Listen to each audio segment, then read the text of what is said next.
अब डॉक्टर एक डॉक्टर का जांच करेगा तो कहाँ से न्याय मिलेगा। इसलिए हमारी मांग है कि इसका मजिस्ट्रेट जांच हो, अलग से इसकी जांच हो, या एसडीएम कोई खुद जांच करे या कोई ऐसा रिटायरमेंट जज हो जो इसकी जांच हो ताकि न्याय मिल सके। मुझे तो नहीं लगता इस तरह की व्यवस्था सीएमओ को जांच गठित कर दे और जांच हो जाए और न्याय मिल जाए।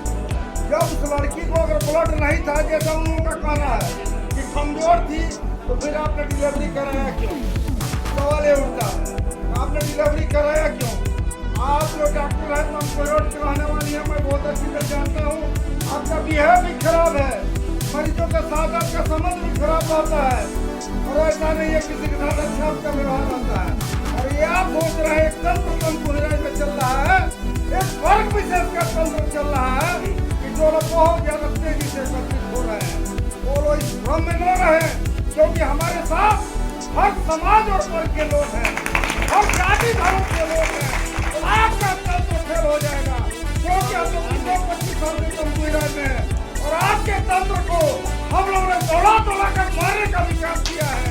तो फिर वो समय आ गया है, या तो आप अपनी व्यवस्था में सुधारना है, और तत्काल एसडीएम साहब यहाँ नहीं है, उनके परिजनों को कम से कम 25 लाख रुपए की आर्थिक मदद मिलनी चाहिए, ताकि उनका परिवार और घर सुचारू रूप से चल सके। एसडीएम को कोई शिकायत करे ताकि दूध का दूध और पानी का पानी। जैसा कि तहसीलदार साहब ने बताया कि एसडीएम साहब नहीं, रौला गया है एडीएम साहब का बेटर है बता भैया। तो तहसीलदार साहब दो ज्ञापन है हम लोग, दो तरह की बात। एक ज्ञापन हम दे रहे हैं जो पीड़ित परिवार है उसके, ठीक है, उनकी मांग है, और दूसरा है सिविल सोसाइटी कि इसमें तमाम जो लोग हैं, अलग अलग जाति धर्म मजहब से लोग आए हैं, न्याय इस बात के लिए चाहिए कि जैसा कि जानकारी मिली है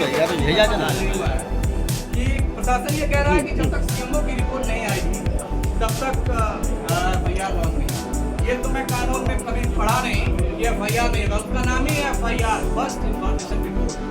तो पहले तो वो दर्ज हो।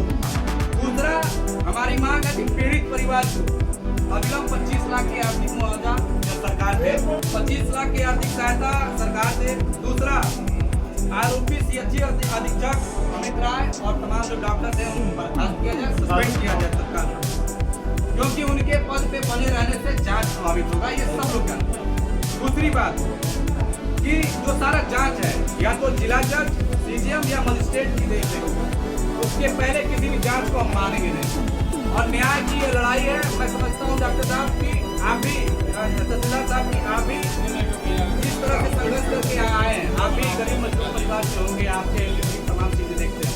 तो मेरा यह मानना है कि सिर्फ ये सुप्रिया पटेल की लड़ाई नहीं है, हमारी लड़ाई नहीं है, गरीब मजदूरों की लड़ाई है। सस्पेंशन से होगा, कार्रवाई से ये होगा कि आसपास के अस्पतालों में जांच होगा, न्याय मिलेगा और गरीब लोगों की व्यवस्था। तो इस और प्राइवेट